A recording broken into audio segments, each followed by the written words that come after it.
చాలా హడావుడి చేయాలనుకున్నారు. ఎక్కడ బూమరాంగ్ అయింది.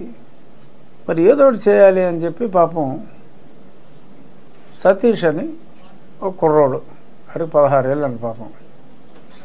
ఆ సతీష్ అన్నోడిని ఒకరిని ఇరికించాలని చెప్పి పెట్టుకున్నారు. తర్వాత దుర్గారావు అని ఇంకో వ్యక్తిని, ఆయన పెద్దోడే అనుకుంటా, తెలుగుదేశం పార్టీ సానుభూతిపరుడు. ఎందుకంటే వైసీపీ సానుభూతిపరులు పెడితే కోడికత్తి కేసులాగా మరీ ఇప్పుడే అలరైపోతుంది, ఎలక్షన్ ముందు అలరవటం మంచిది కాదు. కాబట్టి 2 క్యారెక్టర్లు ఎన్నుకున్నారు. సతీష్ అనే ఒక బాలుడు, దుర్గారావు అనే ఒక వ్యక్తి. ఇది కూడా ఎలాగా వాళ్ళ పేపర్లో చూసా. సతీష్ అనే వ్యక్తి తండ్రి వాళ్ళ తనయుడు రాయేశాడని చెప్పి తెలుసుకొని ఆయన పోలీస్ స్టేషన్కి వెళ్ళా, విఆర్ఓ దగ్గరికి వెళ్ళాడు. విఆర్ఓ మా సతీష్ తప్పు చేశాడమ్మా, రాయించుకుని ముఖ్యమంత్రి మీద వేసింది ఈడేనమ్మా అని చెప్పి వెళ్ళి చెప్పేశాడంట. చెప్తే అలాగా నువ్వు చేసావా, అయితే ఆగు అని చెప్పి ఆయన పోలీస్ స్టేషన్కి ఫోన్ చేశాడంట. పోలీసు వచ్చాడు. వచ్చి ఏంటమ్మా నువ్వే రాయేసావా అంటే, అవును సార్ నేనే రాయేసానని చెప్పి ధైర్యంగా ముందుకు వచ్చి నేనే రాయేసానని చెప్పాడంట. అందుకని ఆ సతీష్ని పట్టుకుపోయారు. ఏం చేస్తున్నారో తెలియదు. తర్వాత అలా స్టెప్ బై స్టెప్ వెళ్ళాలి కదా. దుర్గారావు నిన్ను అసలు రాయించుకుని ఓడగొట్టమన్నాడు రా అన్నారంట. అడిగితే నా దుర్గారావు చెప్పాడండి అన్నారంట. దుర్గారావు అని చెప్పి ఓ దుర్గారావుని పట్టుకుని, నువ్వు ఆ అసెంబ్లీ బొండా ఉమా పోటీ చేస్తున్న నియోజకవర్గంలోకి వస్తుంది కాబట్టి అది అక్కడే పోటీ చేస్తున్న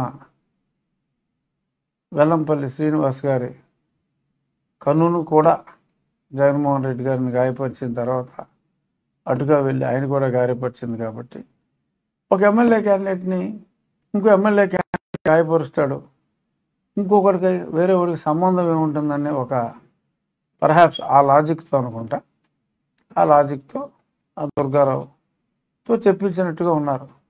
ఉమ్మగారే నన్ను ప్రోత్సహించారని చెప్పి బలవంతంగా ఓ రాంగ్ స్టేట్మెంట్ తీసుకొని ఇప్పుడు ఎలాగైనా అక్కడ పోటీ చేస్తున్న ఉమ్మగారి మీద హత్యా ప్రయత్నం కేసు, చిన్న కంకర్రాయితో హత్యా ప్రయత్నం.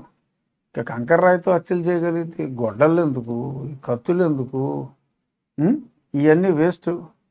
సింపుల్గా ఒక కంకర్రాయితో హత్య చేయగలిగితే ఇవేమీ అవసరం కూడా లేదు. మరి భవిష్యత్తులో ఇంకందరూ కూడా కంకర్రాలే వాడతారేమో నాకు తెలియదు. కానీ ఈ కేసుని చాలా ఎలా వాడుకోవాలని చెప్పి చాలా ప్రయత్నం ఇంకా చేస్తూనే ఉన్నారు జగన్మోహన్ రెడ్డి గారు. అసలు ఇందులో అంతుపట్టని రహస్యం ఏంటంటే హాస్పిటల్ రిపోర్ట్ ఇప్పుడు దాకా రాలా, వాళ్ళు ఏం చేశారు అనేది రాలా.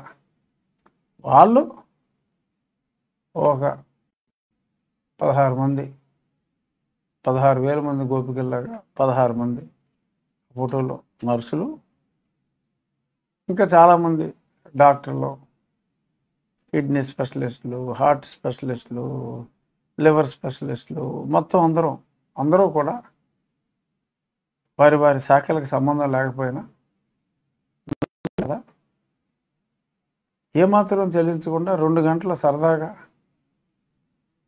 ఆడుతూ పాడుతూ తన టూర్ని కంప్లీట్ చేసుకుని అప్పుడు హాస్పిటల్లోకి వెళ్ళి డామన్ మంచమే పడిపోయి సో విన్యాసాలు చేశారు. సరే బాగానే ఉంది. నార్మల్గా మీకు ఏదన్నా దెబ్బ తగిలినప్పుడు మొదటిసారి పెద్ద పట్టీ ఉంటుంది, గ్రాడ్యువల్గా గాయం మానే కొద్దీ పట్టీ సైజు తగ్గుతుంది, అవునా?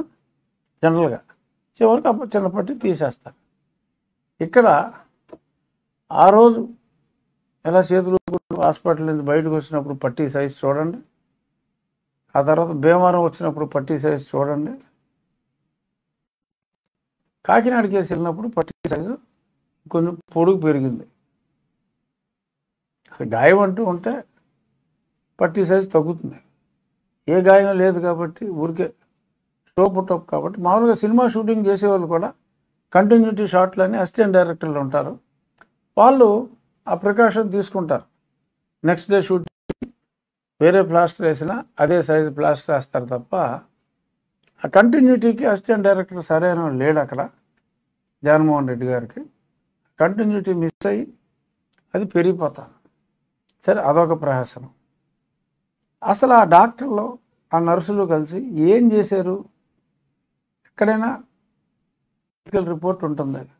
అందులోనూ హత్యా ప్రయత్నం జరిగినప్పుడు ఆ మెడికల్ లీగల్ రిపోర్ట్ అనేది కంపల్సరీగా ఇవ్వాలి. ఆయనకి ఏం జరిగింది? ఆ గాయం లోతెళ్ళింది. ఎందుకంటే అసలు రక్తం కూడా ఊరికే గీరతే ఎలా వస్తుందో అలా వచ్చింది అంతే. మరి అలా గీరుకి కుట్లేస్తారా? కుట్లేస్తే ఆ కుట్లు వేసిన గాయం పెద్ద అవుతుంది. మరి ఆ కుట్లు వేయలేదు, మరి అసలు గీతే కనపడతలేదేంటి అంటారని చెప్పి ప్లాస్టిక్ సర్జరీ చేశారని చెప్పి ముందే ఒక హాని కూడా అల్లారు. సో అది ఎవరికీ పెద్దగా హాని చేయని కహాని.